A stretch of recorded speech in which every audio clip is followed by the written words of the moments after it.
In the 1880s, a second industrial revolution was transforming the eastern United States. At the same time, the population of the Wild West was growing. Although many looked to the West as a land of opportunity, loneliness and isolation were ready companions to those willing to make a new life for themselves.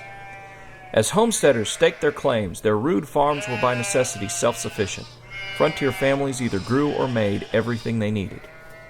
Cowboys who drove cattle northward from Texas to booming railheads like Abilene, Kansas, tended to be loners, but after a few trips down the trail, many single cowpokes inevitably thought, "I sure wish I had a wife. I'm tired of seeing nothing but men and cattle.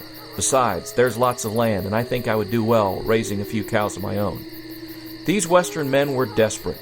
They searched for wives like prospectors searched for gold. Many did not care who they married. Young girls, widows, women they barely knew.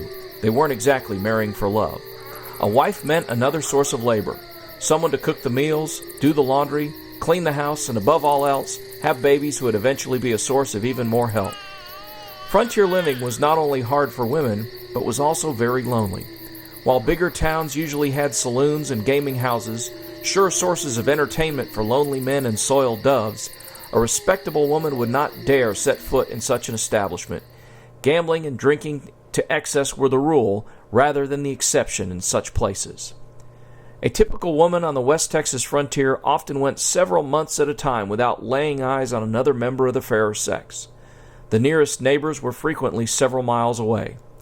Aside from chores, household duties, and child rearing, women were busy from sunup to sundown. Occasionally, groups of women, young and old, would gather together for what they called a quilting bee.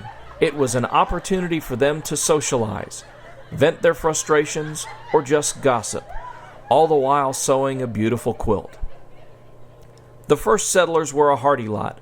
At a cost of blood, sweat, and tears, they took the first hesitant steps in transforming the frontier into something more. While the sense of isolation and loneliness would not disappear overnight, these rugged individuals had made the first steps in creating what would become the American heartland.